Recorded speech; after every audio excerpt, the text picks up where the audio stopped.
Buenas tardes, nuestro grupo está conformado por Angie Lizeth Blanco, Ángela Milena Espitia y Cristian Nicolás Mora. Nosotros vamos a trabajar sobre la película Radical, específicamente en la problemática de la deserción escolar, el caso de Paloma Noyola. Para iniciar este ejercicio de cartografía social, vamos a ir desglosando inicialmente las capas macro, las más grandes, para ir cada vez profundizando un poco más, ir quitando capa por capa, moviéndonos cada vez a las más profundas para poder entender el problema mucho más completamente, ¿no? Entonces, vamos a iniciar con la capa más macro que nuestro nivel de profundización va a tener, que es el contexto del país en el que se desarrolla la película Radical. En ese sentido, el país que se va a analizar es México. Entonces, una de las características principales a analizar es su sistema económico. Eh, México es un país netamente capitalista, lo cual explica en gran medida, digamos, algunas de las cosas que vemos de desigualdad en este país.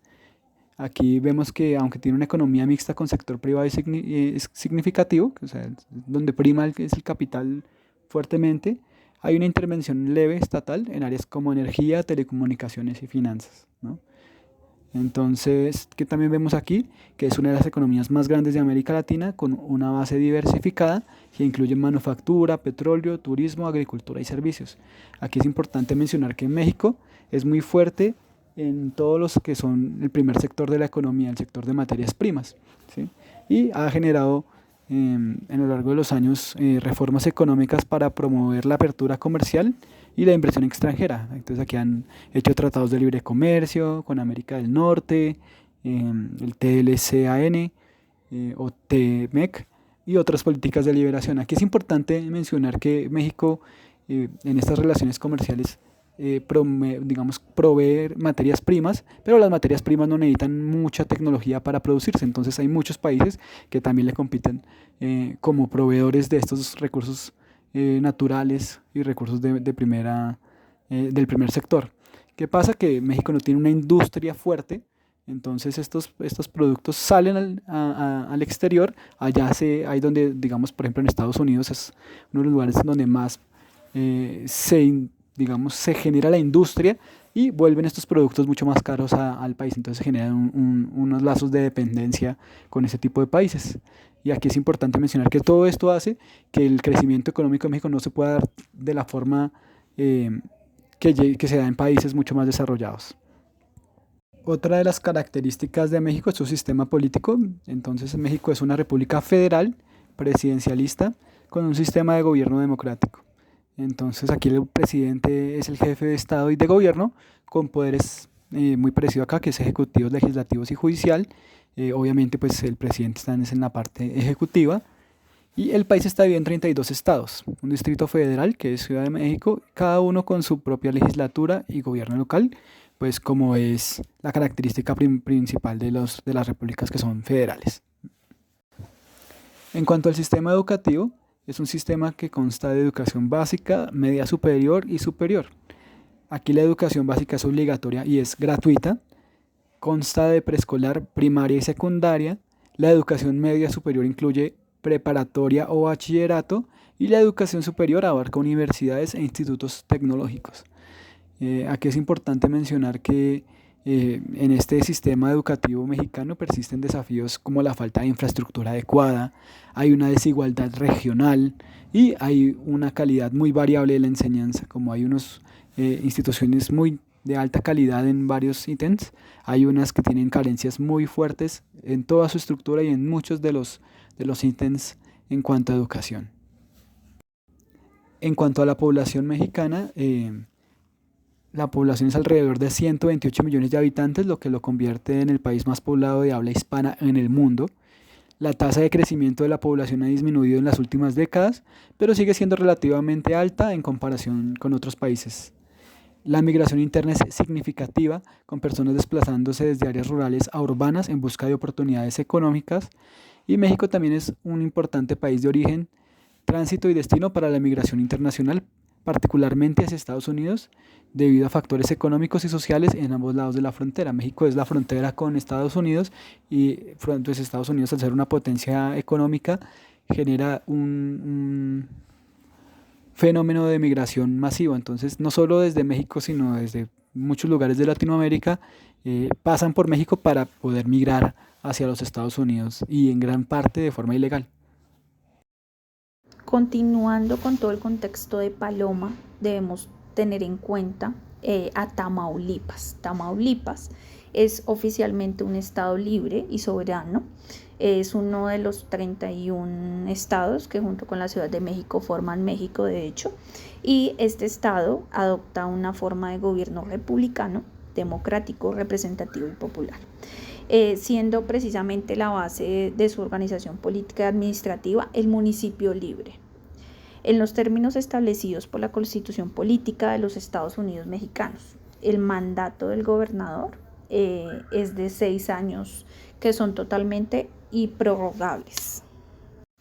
Ya en cuanto al sistema económico, podemos ver cómo las cadenas globales y los sectores esenciales en Tamaulipas destacan actividades económicas como las industrias manufactureras, como lo vimos en la película Radical, en donde pues digamos que la mayoría de los padres de los alumnos de la escuela eran auxiliares de este tipo de oficios de obra manufacturera.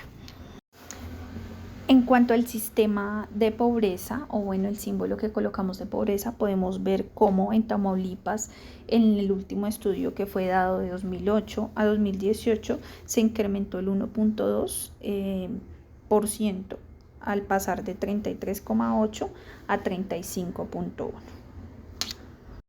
Es importante también decir en este punto cómo en Tamaulipas afecta el tema de la violencia, que eso también es algo que epistemológicamente hablando y del contexto de Paloma debe tener un análisis, y es como el cártel del Golfo y los Zetas, especialmente los Zetas, fueron los que encontramos como tal, que estaban ubicados cerca de la zona del colegio de Paloma. Estas organizaciones dominan el estado de Tamaulipas y se encuentran, pues digamos que en varios de los territorios. Dentro de estos también se encuentran, aparte del cartel del Golfo y de los Zetas, se encuentran los Metros, las Panteras y los Rojos. Estos se dedican a, pues, a la comercialización de la droga y pues todo el cartel de contrabando y todo lo que emerge en cuanto a violencia y también trata de personas. Ya centrándonos un poco más, vamos a Matamoros. Matamoros es el municipio donde encontramos la escuela José Urbina López. Esta tiene una característica y la simbología es uno de los basureros, como lo vimos también en la película, en donde pues Paloma era alumna de precisamente este colegio, y la ubicación de su vivienda y la ubicación también del colegio, la ubicación geoespacial, eran realmente muy cercas al tiradero municipal, y de hecho en la historia real pues ella era conocida como el basural. Bueno, pero Matamoros es uno de los 43 municipios en los que se divide precisamente el estado de Tamaulipas. Está ubicado en el extremo noreste del estado, limita precisamente al norte con el condado de Cameron, es decir, con Texas en Estados Unidos. En este momento Matamoros pues ha vivido como un gran desarrollo industrial. Realmente la mayoría de su economía se centra en el asentamiento de numerosas maquiladoras. También se dedican al tema del cultivo del sorgo y del maíz. También la economía pues se ha visto beneficiada precisamente por la posición de esta ciudad, como lo veíamos anteriormente, es fronteriza con Estados Unidos, y pues debido a la importancia también pues digamos que hay mucha presencia de inversión extranjera directa, y eso representa, por supuesto, se ve representada en la industria de las maquiladoras. Abordando ya el problema en el cual nos centramos, que es la deserción escolar, vamos desde el contexto un poco más global, desde Tamaulipas y Matamoros, a entender un poco a partir de las cifras, también cómo el acceso al Internet, el tema de un computador, el tema del analfabetismo, las coberturas de salud también se ven involucradas en esta deserción, puesto que en el acceso a Internet, las viviendas del 100% solamente tienen acceso a Internet 56,9%, y los que disponen de un computador en su vivienda tan solo son el 35%. Si ya vamos a ver todo el tema de la cobertura de salud, es un poco más complejo porque las poblaciones, especialmente en la que nosotros estamos centrados, hacen parte de la población atendida por un seguro popular, que es el que llaman allá, y del 100%, pues digamos que la atención logra una cobertura del 13,9% total, y la otra, el 54,6%, es una población atendida ya por un seguro social establecido. En Matamoros, las opciones de atención de salud más utilizadas son el seguro social, está el centro de salud, que sería el seguro popular. Teniendo en cuenta eso, pues realmente digamos que no hay un acercamiento o no hay una muy buena cobertura de salud en Matamoros. En cuanto a la tasa de analfabetismo, podemos encontrar que hay una tasa del 2,18%, que también lo hemos manifestado en nuestra cartografía con el tema del abandono estatal, en donde esa tasa de analfabetismo de Matamoros, precisamente este porcentaje fue en 2020, del total de una población analfabeta. 46,8% corresponden a los hombres y el 53,2% corresponden a las mujeres. En cuanto al nivel de escolaridad, también estos porcentajes son bastante distintos, debido a que en estos niveles de escolaridad de población de aproximadamente 15 años, que sería la población que nosotros estamos indagando de Paloma, que tiene 15 años, o bueno, un poco menos aproximadamente, nos damos cuenta que secundaria tiene el 33,3% logrado y primaria el 19% logrado. Una vez analizadas estas primeras capas, podemos profundizar un poquito más en la contextualización de Paloma y la problemática de deserción escolar, y para poder entenderla un poquito mejor vamos a irnos al nivel familiar. En este nivel de contextualización encontramos que hay unas características que pueden generar o que vemos que tienen una relación con la problemática que Paloma tiene de la deserción escolar, ¿no? Entonces, una de las características que encontramos en este nivel es la falta de modelos a seguir educativos. Aquí vemos que en entornos de pobreza como los que presenta Paloma, puede ser común que los niños no tengan acceso a modelos a seguir educativos en sus hogares o comunidades, ¿sí? Si no tienen familiares o figuras cercanas que valoren la educación o que hayan tenido éxito académico, es menos probable que esos niños vean el valor de permanecer en la escuela. Una segunda característica que encontramos en este nivel es la falta de apoyo y recursos. Los niños en contextos de pobreza, como en nuestro caso de estudio, a menudo enfrentan dificultades económicas y sociales que afectan su capacidad para tener éxito en la escuela. La falta de recursos básicos como libros, material escolar o incluso alimentación adecuada pueden hacer que la escuela parezca menos relevante o asequible para estos niños. Aquí vemos que el caso de Paloma es un claro ejemplo, donde ella no tenía unos recursos, aunque ella era muy creativa y de la misma basura que tenía, que vimos en la película, hacía sus proyectos y demás. Realmente vemos que hay unas carencias de recursos para este caso de esta niña. Otra característica que es muy visible en el tema familiar es la necesidad económica inmediata. En muchos casos, como el caso de Paloma, los niños pueden sentir la presión de contribuir al sustento familiar lo antes posible. Ella, al ver a su padre en esa situación tan complicada de salud y de pobreza, pues vemos que es muy llamada a trabajar ahí donde está él para poder ser sustento también en esta necesidad económica inmediata que tienen de alimentarse.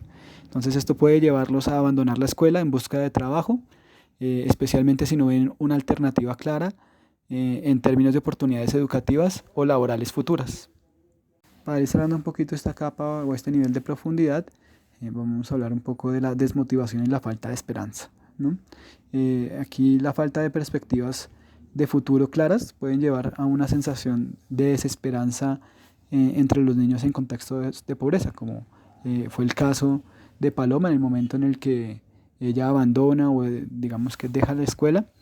Y aquí digamos que no solo el caso de ella, sino que puede ser también el caso de muchos niños en realidad en estos contextos, es que si no ven cómo la educación puede mejorar sus vidas a corto y mediano plazo y al final a largo plazo, es menos probable que estén motivados para permanecer en la escuela y esforzarse académicamente. Al irnos un poco más profundo en esta joya pues, de contextualización, encontramos el nivel de profundidad de los amigos, donde empezamos a analizar un poquito el contexto donde se mueven estos niños, ¿no? En el caso de Paloma.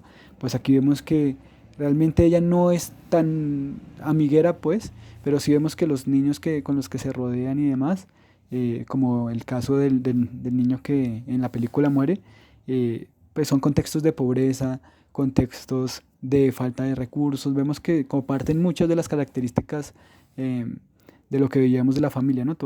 Digamos que la mayoría de niños tienen contextos muy parecidos, pero hay una de las cositas que aparecen en esta capa, que es la presión de grupo, ¿sí? Que es particular de esta capa, ¿no? Entonces aquí los amigos y compañeros de clase pueden ejercer una fuerte influencia en las decisiones de un niño. Si la mayoría de niños o amigos de un niño abandonan la escuela, es probable que él o ella se sientan tentados a seguir el mismo camino para encajar y evitar el ostracismo social. Aquí, digamos, es muy común que cuando muchos niños se están retirando, como vemos en que este colegio, digamos en la película se veía, que este colegio es, ni los profesores tienen muchas expectativas en los niños, creen que no hay futuro en estos niños, entonces es un contexto en el que la deserción escolar es muy frecuente. Es cuando un niño ve que sus amigos empiezan a desertar de la escuela, es muy probable que ellos también vean eso como una opción que no, al parecer no es tan mala, porque si muchos lo están haciendo, pues parece que no es nada del otro mundo pues salirse de la escuela. Entonces es una característica que también permea a los niños en este nivel. Continuando, en este momento les hablaré sobre el colegio. En este círculo podemos encontrar lo que es las calificaciones y el sistema de calificaciones que tenía el colegio, en las cuales decidían qué estudiante era bueno y qué estudiante era malo. Por otro lado, tenemos a la maestra recortando el pensamiento del niño en forma cuadrada. Esta representa lo que es la educación tradicional. Esta se veía muy marcada en la película. Por otra parte, tenemos la casa de color morado con verde, un poco destrozada. Esta refleja lo que es el abandono estatal que podemos observar tanto en las casas de los niños como en las familias disfuncionales. Tenemos la mano con el peso prohibido, que es la pobreza que existía en este colegio. Y adicional a esto, tenemos el engranaje con la graduación, que era como el sistema que decía quién se podía graduar y quién no. Por otra parte, tenemos lo que es el aula. Ya está, es como la parte más cercana a Paloma. Allí tenemos una muñequita con un giratorio en la espalda, que significa el desinterés de los estudiantes que mostraban a la hora del aprendizaje. Volvemos a tener la mano con el peso, el cual reflejaba la pobreza que se veía dentro del aula. La nube al lado de la paloma, este es el desconocimiento de los estudiantes. En la parte inferior tenemos el símbolo de azul y rojo con la X en el medio. Este quiere decir la discriminación que podemos observar dentro del aula. Y finalmente los muñequitos naranja que tienen el birrete, la toga y el birrete, y el muñequito de negro que es la deserción escolar, los niños que no se pueden graduar por este motivo.